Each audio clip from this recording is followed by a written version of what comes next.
एक शब्द है कानी। कानी को अगर हम बिंदु लगा दें, कानी कर दें, कानी, तो कानी का मतलब है रक्तिम, खूब लाल, कानी। अच्छा, अब काफ और काफ की बात करते हैं। देखिए यहाँ मैं उर्दू को बीच में ला रहा हूँ। उर्दू को बीच में इसलिए ला रहा हूँ क्योंकि उर्दू और हिंदी मेरे हिसाब से एक ही भाषाएं हैं। उर्दू और हिंदी दोनों भाषाएं एक ही हैं दरअसल, आप में से कई लोग जानते होंगे, और ज़्यादा क्या बताऊँ, लेकिन फिर भी थोड़ा सा बोलूँगा। उर्दू और हिंदी एक ही भाषाएं इसलिए हैं क्योंकि सबसे पहली बात, उर्दू भाषा शुद्ध भारतीय भाषा है, भारत में जन्मी, यहीं फली फूली, यहीं पली बढ़ी, और प्योर भारतीय भाषा है। अब वो पाकिस्तानी लोग यहाँ से जब गए तो बंटवारे के बाद तो वो ले गए तो अपने साथ, क्योंकि उनकी लैंग्वेज तो यही थी। जो जिन लोगों ने ज़ोर लगा के पाकिस्तान बनवाया था, वो जब गए तो वो उनकी मातृभाषा ज़्यादातर लोगों की यही थी, तो इन्होंने अपनी भाषा बना लिया। लेकिन है भारतीय, प्योर भारतीय भाषा है, और किसी एक धर्म के मानने वालों की नहीं है, ये आप सब जानते हैं, कहने की ज़रूरत नहीं है मेरे। तो एक तो बात ये, दूसरी बात यह है कि उर्दू और हिंदी एक ही हैं।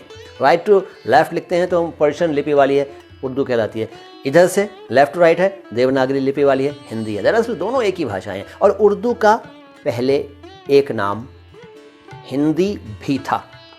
जी हाँ, उर्दू का एक नाम पहले हिंदी भी था, हिंदवी भी उर्दू का एक नाम था, रेख्ता भी एक नाम था, लश्करी ज़बान इसे कहते हैं। छावनी में पैदा हुई थी, सैनिकों की भाषा थी स्टार्टिंग में। इसकी एक अलग कहानी है, उस पर फिर कभी बात होगी, फिलहाल नुक्ते की बात हो रही है। तो उर्दू हिंदी में पूरी तरह से समाविष्ट है। हम अगर डिसाइड कर लें कि अब आज हम एक भी शब्द उर्दू का नहीं बोलेंगे तो हमें चुप रहना पड़ेगा। जी, हमें चुप रहना पड़ेगा। और यदि हम उर्दू भाषी हैं और हम ये इस बात पर अड़ जाएं कि हम आज एक भी शब्द हिंदी का नहीं बोलेंगे, तब भी हमें चुप रहना पड़ेगा, क्योंकि इस हिंदी के बिना उर्दू है ही नहीं और उर्दू के बिना हिंदी है ही नहीं। दरअसल दोनों एक ही हैं, ये बार बार कहने की ज़रूरत नहीं है। अच्छा, एक बात और है, जब हम हिंदी बोलते हैं या कोई भी ज़बान बोलते हैं या अंग्रेज़ी बोलते हैं, तो हम अंग्रेज़ी जब बोलते हैं तो हम ख्याल ये रखते हैं कि हम अंग्रेज़ी के अक्षरों का उच्चारण बिल्कुल सही करें, और वही एक अच्छा इंग्लिश स्पीकर माना जाता है जो इंग्लिश के अक्षरों का उच्चारण बिल्कुल ठीक करे। वरना माना जाता है कि इसको अच्छी इंग्लिश नहीं आती है। और आजकल तो बात इससे भी आगे चली गई, अमेरिकन स्टाइल की अंग्रेज़ी चल रही है, वो तो और टेढ़ी मेढ़ी है। मतलब हम लोगों के लिए, हम लोग तो ब्रिटिश इंग्लिश को सीख कर बड़े हुए, और अब तो अमेरिकन एक्सेंट के बिना काम ही नहीं चलता नौजवानों का।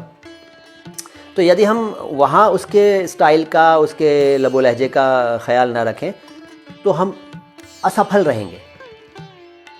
तो जिस तरह हम अंग्रेज़ी के अक्षरों की डिलीवरी अपने मुंह से सही करते हैं, उनके साउंड को बिल्कुल सही डिलीवर करते हैं, तो हम हिंदी के साउंड को क्यों ना सही डिलीवर करने की कोशिश करें। और उस समय तब और ज़्यादा इस बात की ज़रूरत है जब हम अध्यापक हैं या साहित्यकार हैं।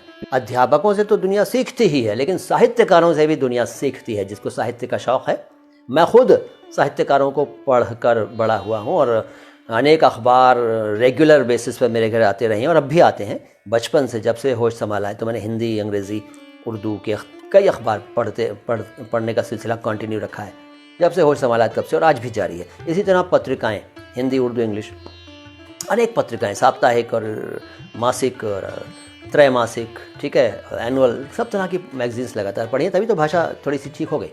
तो कहने का मतलब यह है कि ये जितनी भी भाषाएं हैं, यदि हम उनका उच्चारण, उनके शब्दों का उच्चारण उनके अंदाज में ना करें तो हमें एक अच्छा स्पीकर नहीं माना जाएगा। तो हम अपनी हिंदी को क्यों दूसरों की नज़र में कुछ गलत सोचने का मौका दें हिंदी के बारे में, जब हम